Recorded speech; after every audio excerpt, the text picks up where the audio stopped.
ترڅو پورې به موږ دغه غندنې کوو چې په سوات کې دماکه وشوه، ډېر پښتانه شهیدان شول.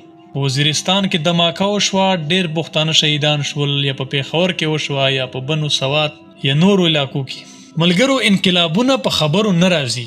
انقلاب د پاره یو عملی شکل پکار دی چې پښتانه یو عملی شکل اختیار کړي.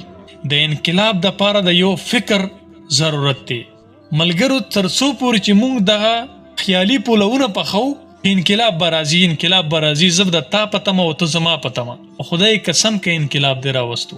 د انقلاب د پاره د نظریه شرط دی. د نظریه نه علاوه د انقلاب د پاره د یو تنظیم شرط دی. د انقلاب د پاره عمل شرط دی. نه په چغو انقلاب راځي، نه په نارو انقلاب راځي. د انقلاب د پاره براوځي.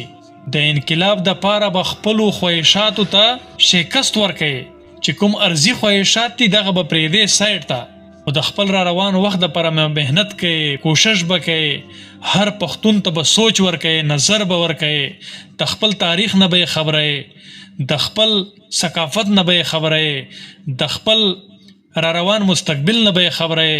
کور کور ته به ودرېږي، دروازه به ټکوي چې یا فلانی راوځه، تا په وطن کې د تا سره څه روان دي. یا نن چې په د سوات کې دماکه وشوه، پښتانه شهیدان شول، سبا ستا په علاقه کې هم دغه کیدی شي. فقط دا نه ده چې نن د سوات دماکه وشوه، د سوات خلک شهیدان شول، سبا ستا په میرانشاه کې هم کیدی شي، ستا په کوهاټ کې هم کیدی شي، ستا په ډی خان کې هم کیدی شي، یا د پښتنو نورو سیمو کې په کابل کې هم کیدی شي، خوست کې هم کیدی شي. ورورجانه چې څومره لرو بر پښتون دی، مونږ فقط په دې خبره تبا یو، قسمت یو چې په سوات کې دماکه وشي، د کوز پښتانه چې کم دی هغه ورته خاموش ناست وي. وزیرستان کې دماکه وشي، د نور پښتانه ورته خاموش ناست وي. ورورجانه ترڅو چې ته چوپه خوله یې، ترڅو چې ستا په زړه کې د بل پښتون ورور دپاره رحم نه وي، انقلاب نه راځي.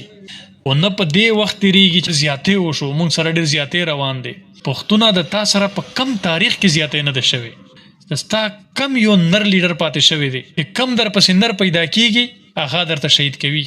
نو ملګرو، منظور پښتون چې کم دی هغه د یو خیال نوم نه دی، منظور پښتون د یو فکر نوم دی، منظور پښتون د یو نظریې نوم دی، منظور پښتون د یو تنظیم او تحریک نوم دی. ترڅو پورې چې موږ د منظور پښتون سره نه یو، خپلو مشرانو قدر مو نه یې کړی، تر هغې به زموږ وطن دغسې د اور په لمبو کې سوځي. تر هغې به زموږ پښتانه هره ورځ شهیدان کېږي او موږ به ورته په مړو سترګو ګورو.